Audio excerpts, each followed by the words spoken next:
नमस्कार, मैं चंदन कुमार और आप देख रहे हैं अपना पसंदीदा चैनल अंगवानी। साथियों, आज हमारे साथ फिर से शिव गोपाल सर हैं। शिव गोपाल से जो आपने सवाल कुछ पूछे वो 3-4 सवाल सर से ले लेते हैं। सर इजाजत हो तो सवाल ले ले कुछ? बिल्कुल बिल्कुल। दीपेश सरकार जी सर, उनका सवाल है कि मतलब बिफोर यूपीएस नोटिफिकेशन, मतलब यूपीएस नोटिफिकेशन जब भी आता है सर, तो इस पे क्या आप सर कुछ बता ही दीजिए ना सर। आएगा गजट वजट कि नहीं आएगा? कुछ आएगा बिल्कुल आएगा। कब आएगा सर? कुंभ के बाद? कुंभ से इसका कोई लेना देना नहीं है। कुछ हर गजट नोटिफिकेशन में कुछ न कुछ टेक्निकलिटीज रहती हैं। जैसे अब ये इस गजट नोटिफिकेशन को निकाल रहा है डिपार्टमेंट ऑफ फाइनेंशियल सर्विसेज को, ठीक है। वेराज इसमें सारा निगोशिएशंस और सारी चीज़ें जो प्रिपेयर की थी वो करी हैं डिपार्टमेंट ऑफ फाइनेंस, मतलब मिनिस्ट्री ऑफ फाइनेंस एक्सपेंडिचर ने। अच्छा, एक फाइनेंस एक्सपेंडिचर ने पूरी तैयारी करी। उन्होंने निगोशिएट किया, उन्होंने सारी बातें की, क्योंकि पैसा वैसा का खेल इन्वॉल्व है, कितना पैसा खर्चा होगा।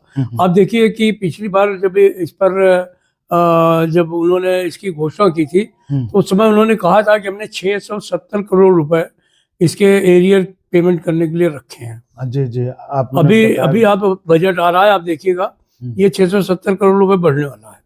आपने पिछली मैं बजट को ब्रीच नहीं कर रहा हूँ ना, क्योंकि ये आदरणीय वित्त मंत्री जी का सब्जेक्ट है और ये सरकार, लेकिन मैं जानता हूँ कि चूंकि 670 करोड़ रुपए में चूंकि 1 जनवरी 2004 से जो लोग रिटायर हुए हैं और वो लोग यूपीएस में जब जाएंगे तो उनको एरियर्स देने पड़ेंगे जी। तो इसलिए ये जो अनुमान लगाया था उन्होंने 670 करोड़ रुपए में बढ़ जाएगा, मतलब हो जाएगा। ये मात्रा इसकी पैसे की बढ़ानी पड़ेगी। आपको सर पता सब रहता, आप खाली जो है एकदम ये रखते हैं। देखिए अब कर्मचारी आपको इतना उम्मीद से देखते हैं कि बात सही है। मैं एक बात बताऊंगा, मैं आपको एक ही बात का विश्वास दिला सकता हूँ सर, कि मैं कर्मचारियों के हितों के खिलाफ कुछ भी नहीं करूँगा। और ये बात सही है कि बहुत सारी चीज़ें पता रहती हैं, लेकिन मैं भी सरकारी जो नियम कानून है उनसे बहुत बंधा हुआ रहता हूँ।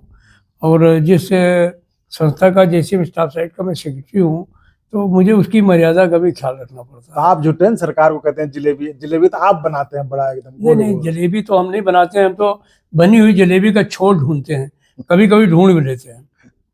कोई नहीं सर, चलिए इसी में देखिए दर्शकों में साफ करता हूँ, शिव गोपाल सर आज के नेता नहीं है कि वो साफ साफ बोल देंगे। आपको जो ये बोल रहे हैं इनके भाव भंगिमा से, इनके जवाब से ही आपको अंदाजा लगाना होगा। मैं तो नहीं लगा पाता, आप लगा पाते तो लगा लीजिए। सर सवाल पे आ जाते हैं। तो इनका सवाल है, दीपेश जी हैं, ये कह रहे हैं यूपीएस नोटिफिकेशन के पहले क्या हम अपना एनपीएस कंट्रीब्यूशन विथड्रॉ कर सकते हैं? हाँ, कर सकते हैं, बिल्कुल कर सकते हैं। Any impact on UPS pension for withdrawal of NPS? हाँ होगा, ये होगा कि जब भी कभी आप अपना पेंशन वापस लेंगे, जब आपको पेंशन मिलनी शुरू होगी तो उस समय आपका जो अमाउंट होगा उसके आधार पर ही पेंशन बनेगी। वो यह सही है कि पेंशन जो है वो गारंटीड है। अच्छा। लेकिन उस गारंटी में आपका कंट्रीब्यूशन उसमें जुड़ा हुआ है।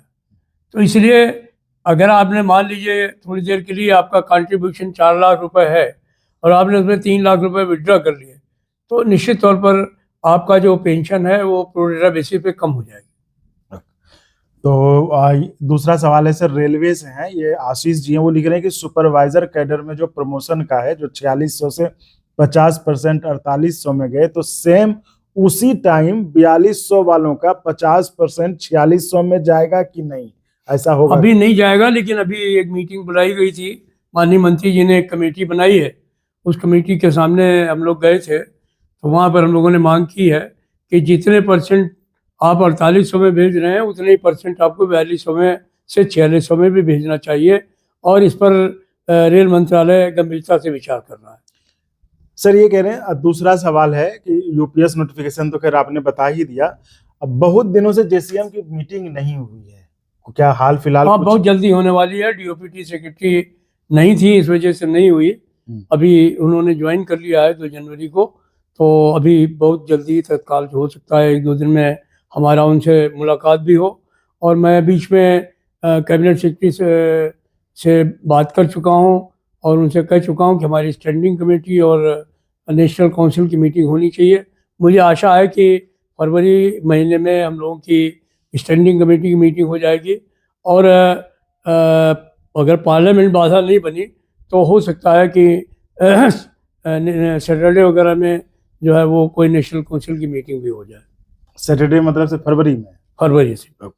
सर दूसरा सवाल ये है सर, इसी में आप जो 18 महीने का डीए जिसको लेकर के आपने तो कह ही रखा है कि हम डिसएग्रीमेंट लेके वोट, तो क्या ये मतलब सब प्लान में है वो चीज? ये अभी हमारा स्टैंडिंग कमेटी का इशू है, और अब की बार जैसे ही स्टैंडिंग कमेटी होगी जिस दिन जो होने वाली है फरवरी के महीने में, निश्चित हम लोग इस पर डिसएग्रीमेंट करने वाले हैं और आर्बिट्रेशन जाने वाले हैं। सर इस पे मतलब आपको बता दें, चूंकि आपसे हम जवाब सवाल लेके आते हैं उनका, तो कर्मचारियों का जो कमेंट आता है वो बड़े खुश हैं, बड़े उत्साहित हैं कि आपने 18 महीने पे एक डिसाइसिव जो है लड़ाई लड़ने का किया, डिसएग्रीमेंट लेके बोर्ड ऑफ आर्बिट्रेशन में जाएंगे। तो आर्बिट्रेशन वाले का भी सर एक सवाल है, वो भी कह रहे हैं कि हमारे पास बहुत दिनों से, बहुत सालों से कोई मामला नहीं है। सही बात, उनके लिए हम लोग काम बढ़ाने वाले। तो चलिए ये, और सर जो एक सवाल और है, एक दो है बस, यूपीएस में एन्युटी प्लान ऑप्शन एनपीएस से अलग है या एनपीएस जैसा? जैसे क्योंकि एनपीएस में एन्युटी प्लान दो प्रकार के हैं, return with purchase price by default और without return of purchase price. ये दोनों ही लागू रहेंगे। अच्छा, दोनों लागू? ये दोनों लागू रहेंगे, लेकिन इस स्कीम में जो अभी तो खैर वैसे गजट नोटिफिकेशन के बाद ही सही पता चलेगा जी, लेकिन इसमें एक है कि सरकार जो है वो 8.5% जो अभी 18.5% है सरकार का, उनमें 8.5% जो है वो एक कार्पस बनाने में लगाएगी, और उस कार्पस का काम ये होगा कि वो आपको गारंटीड पेंशन देने का काम करेगा। उसमें ये भी तय हो गया है कि अगर 8.5% में कभी भी मान लीजिए ऐसी नौबत आए कि ये आपका आधा पैसा आपको नहीं मिल पाए, तो सरकार उसकी भरपाई जो है वो जनरल बजट से करेगी, उसमें कर्मचारी को कुछ भी नहीं देना पड़ेगा। तो साथियों, ये कुछ सवाल थे, वो आपके ही सवाल थे, और हमने जो आज आपके दिमाग पे बहुत ज्यादा जिसको लेकर आप सोचते हैं, वो सारे सवाल हमने जो आपने भेजे थे वो सवाल हमने पूछ लिए, और आगे आपके सवाल आएंगे हम फिर पूछ लेंगे, समय मिलेगा सर का। तो फिलहाल इस वीडियो में इतना ही। आप ऐसे ही चैनल को लाइक शेयर सब्सक्राइब करते रहिए, और संभव हो तो ज्वाइन भी करिएगा, जिससे हमें आपके लिए और गुणवत्तापूर्ण कंटेंट के निर्माण में मदद मिले। सर आपका बहुत बहुत धन्यवाद, आप समय निकाल कर आपने जवाब दिया। Thank you.